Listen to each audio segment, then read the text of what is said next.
Suatu pagi di sebuah rumah yang terletak di pinggir kota, terlihat Connie yang sedang menjalani rutinitasnya sebagai seorang ibu rumah tangga. Sementara Edward sang suami tengah bersiap untuk berangkat kerja. Putra mereka yang bernama Charlie tampak juga sedang bersiap-siap pergi ke sekolah. Edward adalah suami pekerja keras yang begitu menyayangi keluarganya. Connie sendiri adalah seorang istri sekaligus ibu yang sangat cekatan mengurus suami dan anaknya. Hari itu angin kencang sedang melanda kota dan sekitarnya.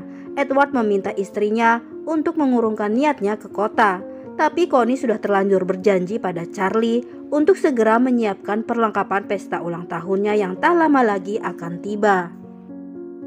Untuk menuju kota terlebih dahulu, Connie harus memarkirkan mobilnya di sebuah stasiun kereta. Connie terlihat berlari agar ia tak ketinggalan. Selesai berbelanja, tampak sekali angin masih menerbangkan apa saja yang ada di jalanan, hingga membuat Connie benar-benar kewalahan. Hingga akhirnya sebuah insiden pun terjadi. Connie bertabrakan dengan seorang pejalan kaki lainnya, seorang pemuda yang berprofesi sebagai kolektor buku bernama Paul. Akibat kejadian tersebut, barang-barang yang dibawa baik oleh Connie maupun Paul terlihat berserakan di jalan. Paul lalu tampak memunguti barang bawaan Connie yang tersapu angin, dan Connie pun juga terlihat ikut membantu mengumpulkan buku-buku Paul yang tergeletak di jalan. Connie lalu meminta tolong pada Paul untuk memanggil sebuah taksi, tapi saat itu tak ada satupun taksi yang berhenti. Sambil menunjuk apartemennya, Paul yang melihat luka di lutut Connie lalu menawarkan diri untuk mengobati luka tersebut. Saat itu Connie melihat sebuah taksi kosong melintas di depannya, tapi Connie lebih memilih menerima tawaran Paul. Sesampainya di apartemen, Paul menyuruh Connie langsung saja menuju toiletnya, karena di sanalah Paul menyimpan obat dan plester untuk luka Connie. Selesai mengobati lukanya, Connie meminta izin meminjam telepon Paul. Connie ingin menghubungi pengasuh yang menjaga Charlie bahwa ia pulang 1 jam lebih lambat. Paul terlihat memperhatikan Connie mulai dari ujung kaki hingga kepala. Lalu tampak Connie yang terkejut saat Paul secara tiba-tiba menempelkan sebuah kompres dingin di lututnya yang terluka. Terlihat sekali bahwa Paul begitu tertarik terhadap Connie dan berusaha menggodanya. Dan Connie pun sebenarnya bisa merasakan hal itu, tampak dari sikap Connie yang salah tingkah. Sebelum pulang, Paul menyuruh Connie untuk mengambil satu buku yang ia mau. Paul kemudian menyarankan agar Connie mengambil sebuah buku romantis yang berjudul Moment. Tiba di rumah, Connie langsung disambut Charlie yang terlihat begitu antusias melihat luka di lutut sang ibu. Cepat-cepat Charlie mengambil kamera dan memotret Connie yang berakting kesakitan. Dan ketika Edward pulang, Charlie langsung menunjukkan foto tersebut kepada sang ayah. Connie bercerita bahwa angin telah membuatnya celaka hari itu. Untung ada seorang pemuda baik hati yang mau menolongnya, bahkan membantunya mencarikan taksi. Sambil bercanda, Edward berkata apakah pemuda itu tampan. Kalau iya, kita harus memberikannya hadiah sebotol anggur. Esok paginya saat Edward dan Charlie sudah berangkat, Connie lalu terlihat melanjutkan rutinitasnya. Ia tampak melirik buku yang diberikan oleh Paul. Connie kemudian membukanya dan menemukan sebuah kartu nama milik Paul. Selanjutnya Connie yang terlihat sedang berada di stasiun lalu mendekati bilik telepon umum. Ia berniat menelpon Paul untuk menanyakan alamat apartemen pemuda tersebut.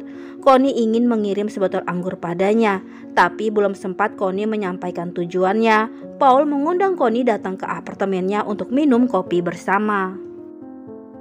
Di depan pintu, Paul terlihat sudah menyambut Connie yang baru saja tiba. Jelas sekali tampak Paul yang berusaha menggoda Connie. Sementara Paul menyiapkan kopi, Connie terlihat tertarik dengan sebuah buku braille yang tergeletak di atas meja. Tanpa sungkan Paul mengambil tangan Connie, lalu menuntunnya membaca isi braille tersebut. Sesaat Connie mulai merasa nyaman berada di dekat Paul, tapi kemudian ia tersadar jika perasaan itu tak boleh dibiarkan. Akhirnya Connie memutuskan untuk segera pulang.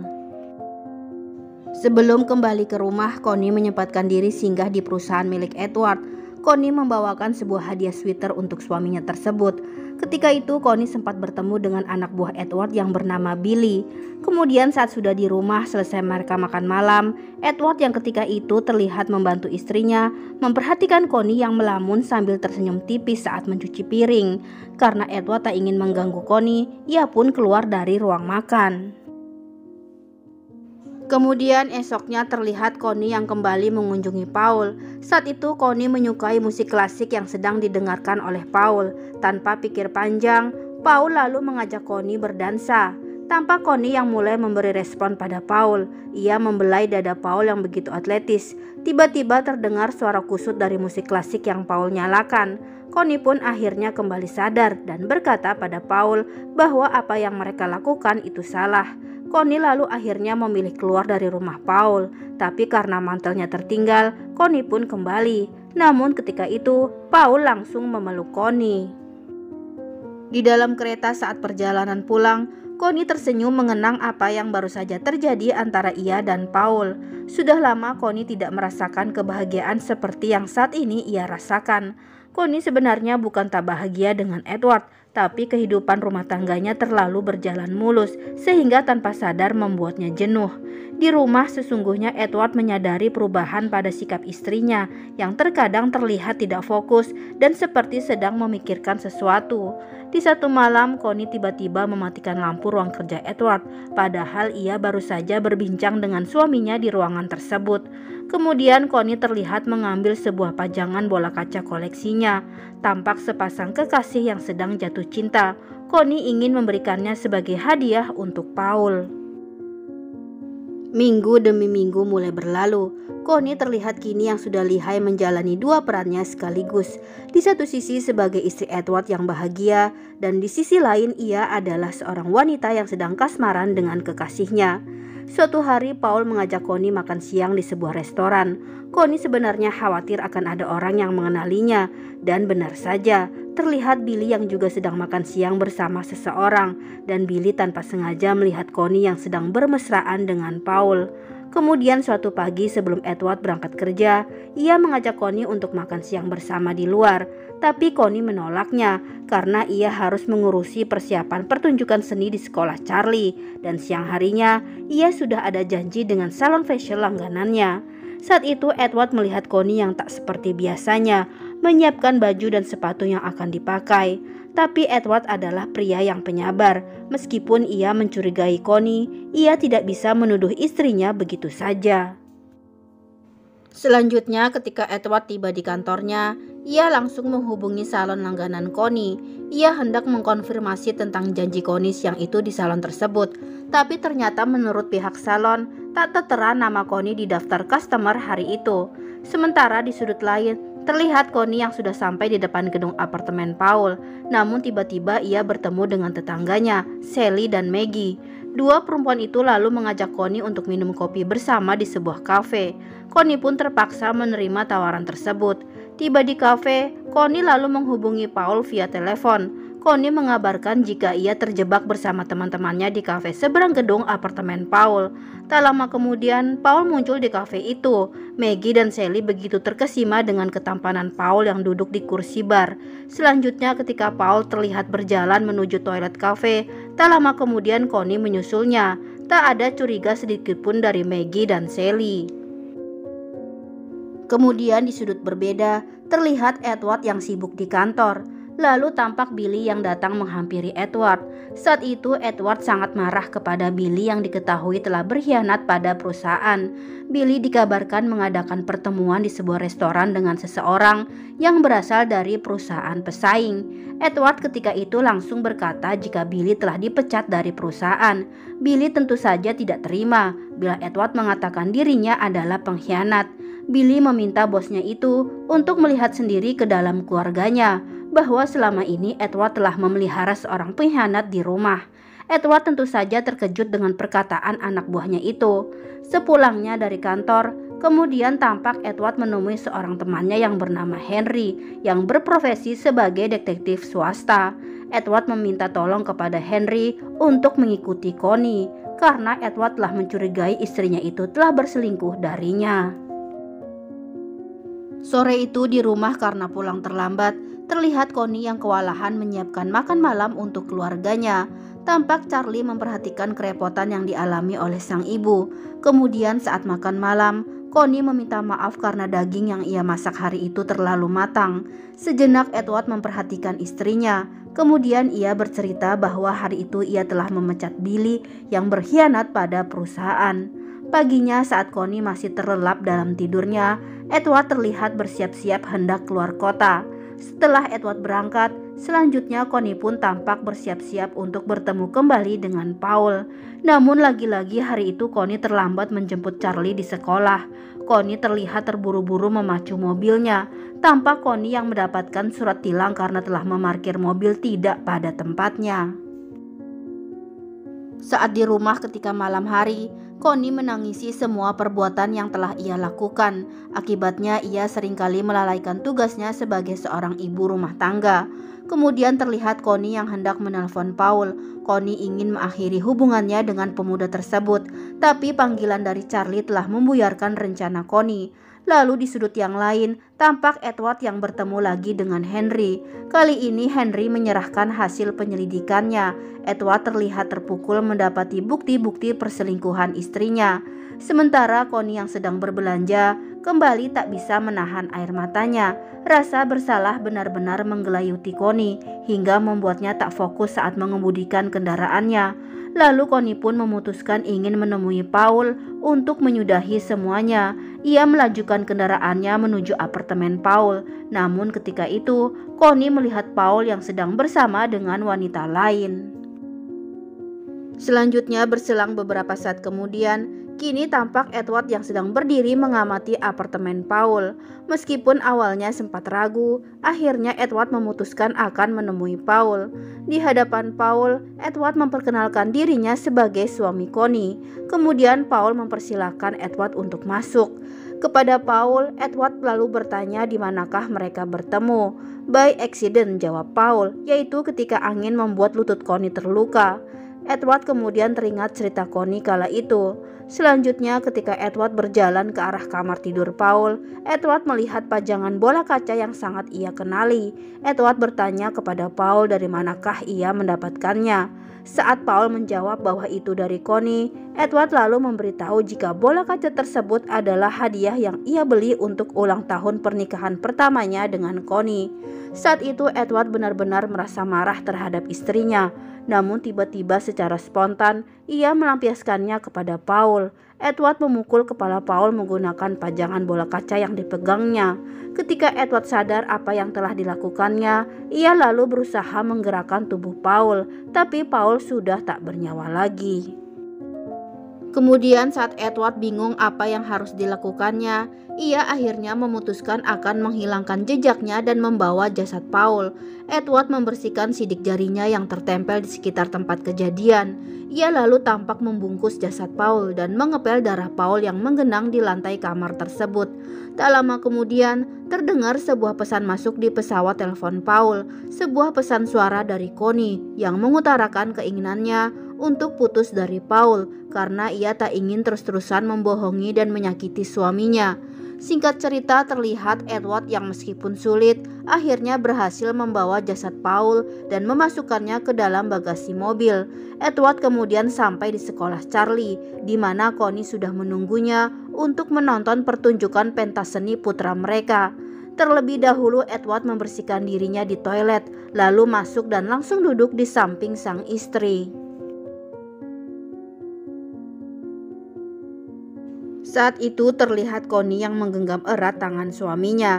Ia tahu bahwa hanya keluarganya lah yang sungguh-sungguh ia butuhkan dan yang sangat ia sayangi. Edward lalu membalasnya dengan merangkul pundak istrinya tersebut. Kemudian saat tengah malam saat Connie sudah tertidur, diam-diam Edward keluar dengan masih membawa jasad Paul dalam bagasi mobilnya. Edward melajukan mobilnya menuju pusat pembuangan sampah. Ia membuang jasad Paul di sana, lalu menumpuknya dengan beberapa kantong sampah. Edward kemudian kembali menghilangkan jejak dengan mencuci mobilnya. Beberapa hari pun berlalu, terlihat ada 2 orang polisi yang mendatangi rumah Edward. Mereka mencari Connie untuk menanyakan perihal hilangnya seseorang yang bernama Paul. Polisi menemukan nomor telepon Connie di dalam buku agenda milik Paul. Polisi menanyakan apa hubungan Connie dengan Paul. Connie menjawab jika ia pernah membeli buku milik Paul, namun ia tak mengenal Paul lebih jauh dari itu. Esoknya saat Edward makan siang di luar bersama keluarganya, Charlie bercerita bahwa kemarin polisi datang ke rumah. Connie lalu menjelaskan bahwa ada seseorang yang bernama Paul telah hilang, dan seperti biasa tugas polisi adalah menginterogasi tiap orang yang dikenal oleh korban. Dan kebetulan Paul memiliki nomor teleponku karena aku pernah membeli sebuah buku padanya, cerita Connie kepada suaminya. Beberapa hari kemudian tampak dua polisi yang sebelumnya berbicara dengan Connie kembali mendatangi rumah Edward. Mereka hendak mengabarkan jika Paul sudah ditemukan dalam keadaan mati dan jasadnya dibuang ke pembuangan sampah oleh sang pembunuh. Dan kali ini mereka hendak mengajukan beberapa pertanyaan lagi kepada Connie. Kapan terakhir kali Connie ke kota dan apakah ia sering bertemu dengan Paul? Connie menjawab jika ia sudah lama tidak ke kota dan tentang bertemu dengan Paul itu pun sudah lama sekali ketika ia membeli buku padanya. Seorang polisi kemudian mengingatkan Connie jika Connie pernah mendapatkan surat tilang 4 minggu lalu dan itu tepat di depan gedung apartemen Paul. Connie spontan berbohong di depan polisi dan suaminya. Connie mengatakan bahwa saat itu ia janjian dengan dua orang temannya yang bernama Sally dan Maggie untuk minum kopi bersama di kafe yang tak jauh dari sana. Edward yang melihat jika Connie mulai merasa tidak nyaman lalu meminta dua polisi tersebut untuk segera pergi karena ia dan Connie harus melanjutkan kegiatan mereka hari itu. Beberapa saat kemudian ketika Connie tinggal seorang diri, Connie terlihat menangis. Ia benar-benar menyesali semua perbuatan yang telah dilakukannya. Selanjutnya ketika Connie sedang berada di sebuah binatu pakaian, tanpa sengaja ia menemukan foto-foto dirinya dengan Paul di kantong jaket Edward yang hendak ia cuci. Betapa syoknya Connie mendapati bahwa selama ini suaminya telah mengetahui tentang perselingkuhannya. Sally yang ketika itu bertemu dengan Connie di binatu bahkan tidak digubris kehadirannya sama sekali. Sore hari Connie dan Edward terlihat bersiap-siap untuk menyambut kedatangan teman mereka nanti malam. Connie memperhatikan suaminya yang tampak biasa saja dalam bersikap. Bahkan ketika malam tamu-tamu sudah datang, Edward masih terlihat datar seolah-olah tidak terjadi apa-apa. Hingga kemudian ketika Connie melihat sebuah pajangan bola kaca yang pernah ia berikan pada Paul kini ada di meja rumahnya lagi. Connie langsung melihat ke arah Edward dan Edward sendiri menyadari bahwa Connie pasti akan menuduhnya sebagai pembunuh Paul. Kemudian ketika para tamu sudah pulang, Connie langsung bertanya kepada Edward apakah suaminya itu telah membunuh Paul. Dengan amarah yang lama ia tahan, Edward berteriak bahwa sesungguhnya ia ingin membunuh Connie bukan Paul. Kerja keras yang selama ini ia lakukan untuk keluarganya telah dibuang begitu saja oleh Connie dan semua demi bercinta dengan seorang bocah laki-laki. Connie pun terlihat hanya menangis tanpa bisa mengeluarkan sedikit pun kata-kata di hadapan Edward. Lalu saat amarah sudah mulai mereda, tampak Edward mendekati Connie yang sejak tadi menjauh darinya. Tapi sepertinya Connie terlihat masih saja menghindar dari suaminya. Esoknya Connie tampak duduk sambil melihat-lihat foto di album keluarga kecilnya. Ia sadar bahwa sesungguhnya ia telah dikaruniai keluarga yang sempurna. Lalu Connie mengambil bola kaca itu. Ia membuka bagian bawahnya. Ia menemukan sebuah surat kecil dari Edward yang selama ini tidak ia ketahui. Surat kecil dengan kata-kata romantis yang Edward tulis 10 tahun lalu saat Charlie masih berusia 1 tahun. Kemudian terlihat Connie menatap Edward yang sedang duduk menemani Charlie bermain piano. Keduanya tampak saling menatap dan menangis satu sama lain. Selanjutnya tampak Connie yang sedang berada di dekat perapian. Ia terlihat membakar semua fotonya bersama Paul. Membayangkan andai saja waktu itu ia memanggil taksi kosong yang melintas di depannya dan memilih tidak masuk ke dalam rumah Paul. Semua ini pasti tidak akan terjadi. Lalu terlihat Edward mendekati istrinya yang sedang menangis. Edward pun kemudian memeluknya. Tampak mereka sudah mulai saling memaafkan dan berdamai dengan takdir yang telah terjadi. Kemudian terlihat di satu malam, Edward yang mengutarakan niatnya untuk menyerahkan dirinya kepada polisi. Tapi Connie membayangkan jika mereka lebih baik pergi, tinggal di daerah kecil dan memiliki identitas baru. Saat itu tampak Edward yang sudah berhenti tepat di depan sebuah kantor polisi.